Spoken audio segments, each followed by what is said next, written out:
Policy बाजार पर 1 करोड़ रुपए का टर्म लाइफ इंश्योरेंस केवल 450 रुपए महीने से शुरू। वाह! विनोद शर्मा की नजर चीन में जारी कोरोना संकट पर है।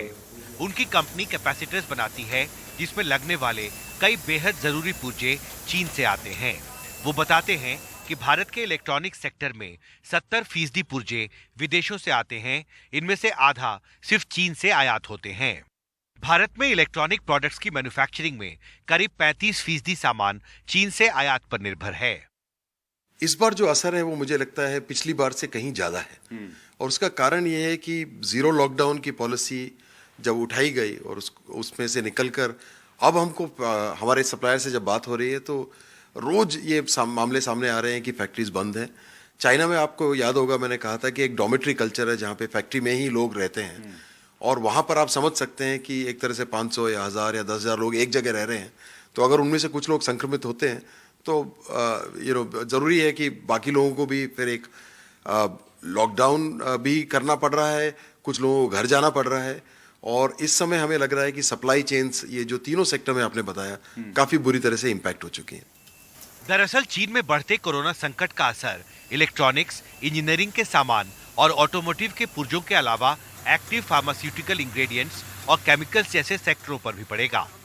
विनोद शर्मा कहते हैं कि अगर कोरोना संकट चीन में जनवरी के अंत तक जारी रहा तो संकट बड़ा होता जाएगा।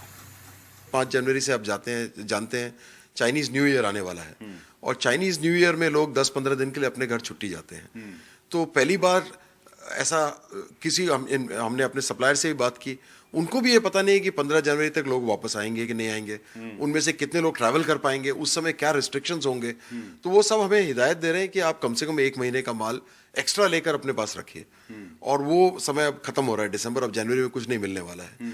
तो इसलिए ये इसका क्या रियल इम्पैक्ट पूरी ग्लोबल इकोनॉमी पर पड़ेगा ये मुझे लगता है कि जनवरी एंड से लेके फरवरी एंड के बीच में बहुत स्पष्ट हो जाएगा।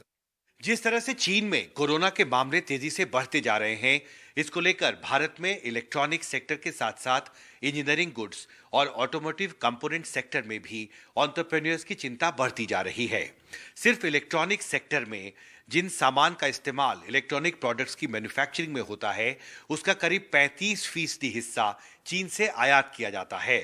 जाहिर है चीन में अगर कोरोना का संकट लंबा चलता है तो इसका सीधा असर भारत में इलेक्ट्रॉनिक प्रोडक्ट्स की मैन्युफैक्चरिंग पर पड़ेगा।